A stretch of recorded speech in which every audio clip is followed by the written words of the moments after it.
The stage is set. The arena lights flared like a city awakening at nightfall. Sharp, focused, blinding. The NBA Finals had returned, and every seat in the packed stadium trembled with anticipation. Cameras panned the sidelines. Commentators' voices buzzed with electricity. For fans, it was history in motion. For the players, it was war disguised as sport. In the locker room of the Westville Hawks, 21-year-old rookie Jalen Rivers sat still, headphones on, head bowed. His jersey, crisp and new, clung to his shoulders like destiny waiting to be fulfilled.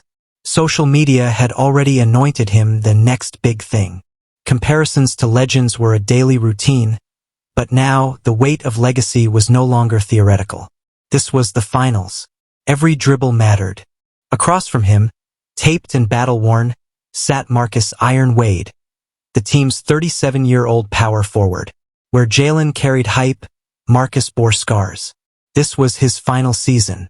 After nearly 2 decades of near misses, heartbreaks, and career-threatening injuries, this was his last shot at glory.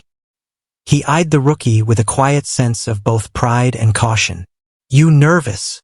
Marcus asked, his voice low but steady. Jalen didn't look up. "No," he lied. Down the tunnel, Coach Vance Porter scribbled rotations on a clipboard.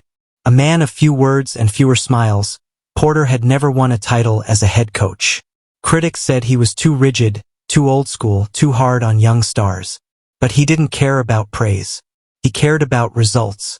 And tonight, the formula had to be flawless. The opponent was the formidable East Shore Kings, defending champions, ruthless in transition, led by a trio of all-stars. Game 1 wasn't just a start. It was a statement. Tip-off came like a lightning strike. The first quarter was a blur of adrenaline. Blocks, breakaways, fouls. Jalen flew down the court with youthful abandon, showcasing the same flair that filled highlight reels. But the Kings were experienced, patient, and by the third quarter their defense turned surgical.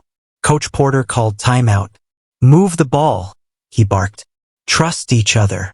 Jalen glanced at Marcus, who gave a simple nod, the kind that speaks of trust earned through pain. The Hawks responded. Plays clicked. Shots fell. The crowd roared.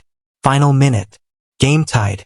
Jalen took the inbound, crossed midcourt, defenders closing fast. He pulled up, deep three, release perfect. Clank. Back iron.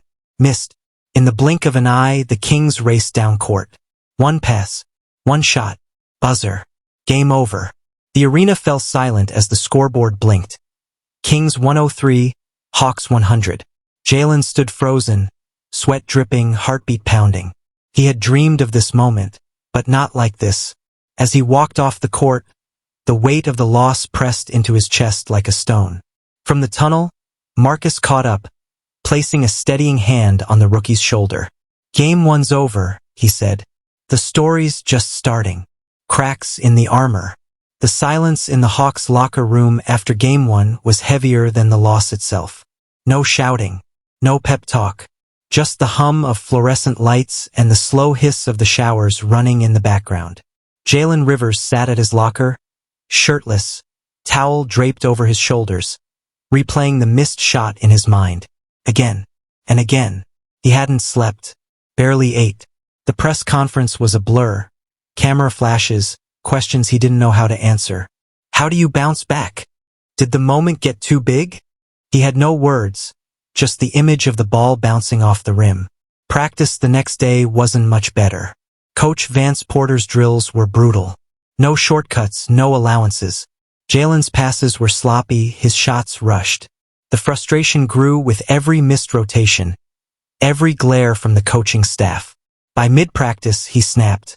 "I can't carry this team alone," Jalen shouted, slamming the ball off the hardwood.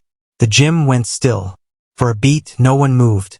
Then, from the baseline, Marcus Wade stepped forward, sweat glistening off his arms like armor. "You're not supposed to," Marcus said evenly. The words landed like a punch. Not from anger, but truth. Jalen turned away, fists clenched. He was the chosen one, the prodigy, the player meant to change the franchise. But instead of applause, he was drowning in doubt. He walked out of practice early, ignoring Porter's glare and Marcus's attempt to follow. The media took notice. Headlines circled like vultures. Rookie meltdown. Cracks in Hawks foundation? Is Vance Porter losing the locker room? Marcus Wade's final run. Is it already over? Game 2 arrived with tension so thick it bled through the locker room walls. Jalen kept to himself. Coach Porter ran the usual sets, but something was missing. The chemistry, the trust. Jalen tried to force his way into rhythm. Isolations, deep threes, one-on-one drives, but the Kings were ready. Midway through the third quarter, Porter had seen enough. "Sit," he commanded, pointing to the bench. Jalen stared at him, stunned. "You serious?" "Bench," Porter repeated. "Now." The rookie sat, jaw tight, eyes burning. On the court, Marcus tried to rally the second unit, but the Kings had momentum. The game ended in a double-digit loss. The series now stood 0-2. That night, Marcus stayed behind. He watched film alone, knees wrapped in ice, eyes tired but still searching for answers. He paused on one clip, Jalen driving into triple coverage, ignoring the open man in the corner. He sighed, rubbing his temples. "Kid's got fire," he muttered. "But fire without control? That burns everything down."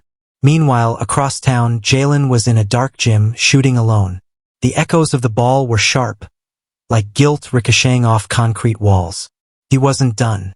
But something had to change. The turning point. The gym was nearly empty when Marcus Wade arrived the next morning. Sunlight leaked through the high windows, dust particles dancing in the beams. He didn't expect anyone else to be there. But in the far corner, he saw Jalen. Hoodie on, drenched in sweat, shooting silently. For a moment, Marcus just watched. The kid's form was flawless. Repetition, precision. But there was tension in every release, as if he were trying to punish the rim for what it had done to him. "You ever stop shooting long enough to listen?" Marcus asked, stepping onto the court. Jalen paused, turned. His face was worn, not from exhaustion, but from self-inflicted pressure. "I thought you gave up on me," he said quietly. Marcus snorted. "I'm still here, ain't I?" They stood there, generations apart, bound by failure, pride, and the unbearable desire to win. "You're trying to win the finals in every possession," Marcus said, tossing him a ball.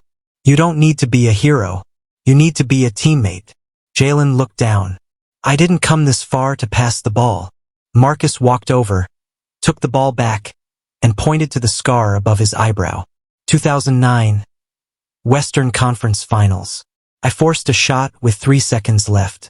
Ignored the open man. We lost. Know what I learned?" He paused. "Legends aren't built on solo acts. They're built on trust." Jalen nodded slowly. That afternoon, something shifted. In practice, Jalen passed more. He called out screens. He clapped for teammates.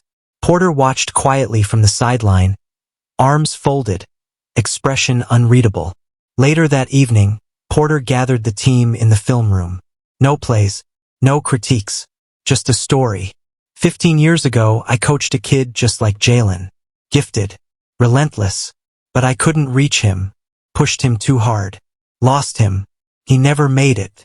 The room was silent. "I'm not making that mistake again," Porter said. Then he turned to Jalen. "And you shouldn't make his mistakes either." Game 3 was a war. Bodies hit the floor.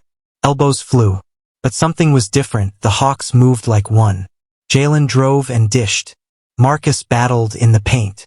The bench roared with every play. They won. Convincingly. Then came Game 4, the series equalizer. Jalen didn't score 40, but he dropped 8 assists. Marcus racked up rebounds like a man 10 years younger. Porter? He coached from the shadows, letting the players lead. The buzzer sounded. Another win.